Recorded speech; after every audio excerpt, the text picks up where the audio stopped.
Assalamualaikum, pernah nggak sih kita bertanya-tanya, di antara semua jalan keyakinan di dunia ini, sebetulnya mana sih yang paling dicintai oleh Tuhan? Nah, hari ini kita akan coba gali sebuah pertanyaan mendasar tentang iman, yang ternyata jawabannya, mungkin lebih simpel dan dalam dari yang kita kira.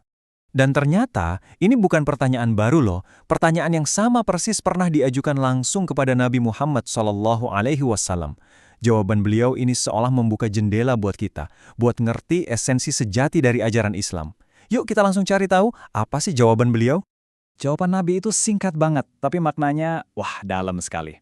Bukan daftar aturan yang panjang dan ribet, tapi cuma dua kata. Dua kata yang powerful banget. Nah, ini dia kata-katanya dalam bahasa Arab. Al-Hanifiyah As-Samhah. Dua kata ini benar-benar menangkap esensi agama yang paling Allah cintai. Terus, artinya apa sih? Dalam sebuah hadis dari Ibnu Abbas, inilah jawaban lengkapnya. Agama yang murni dan mudah atau penuh toleransi. Jadi, poin kuncinya tuh di sini. Dari awal banget, Islam itu intinya tentang niat yang murni dan praktek yang mudah. Yuk, kita coba bedah sedikit lebih dalam.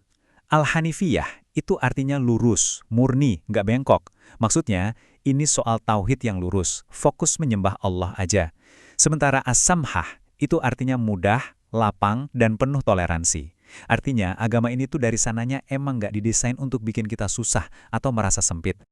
Oke, ini kan kedengarannya bagus ya, tapi ini bukan cuma teori loh. Prinsip murni dan mudah ini punya dampak langsung ke cara kita beragama sehari-hari.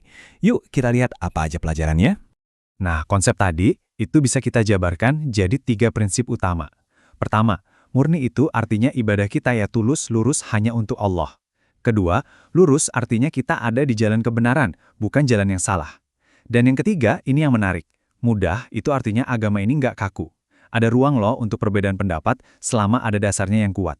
Nah, ini nih yang luar biasa. Coba deh lihat, gimana poin ketiga tadi soal keterbukaan itu benar-benar diwujudkan.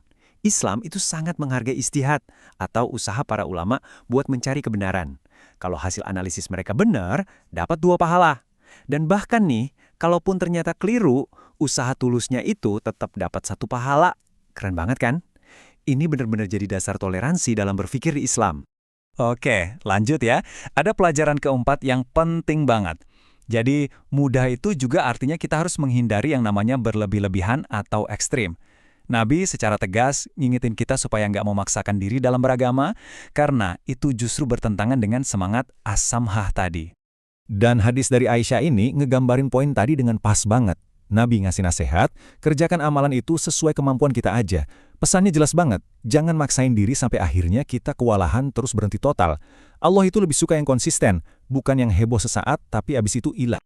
Nah, jadi disinilah kuncinya.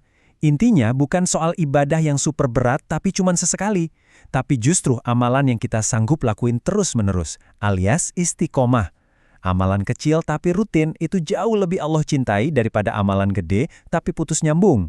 Dan ternyata, prinsip kemudahan ini bukan cuma datang dari hadis loh. Al-Quran sendiri juga berkali-kali menegaskan hal yang sama. Coba deh kita lihat gimana firman Allah sejalan banget sama pesan Nabi. Oke, ayat ini salah satu fondasi utamanya. Ini tuh kayak jaminan langsung dari Allah bahwa setiap perintah dalam agama ini udah diukur pas dengan kemampuan manusia.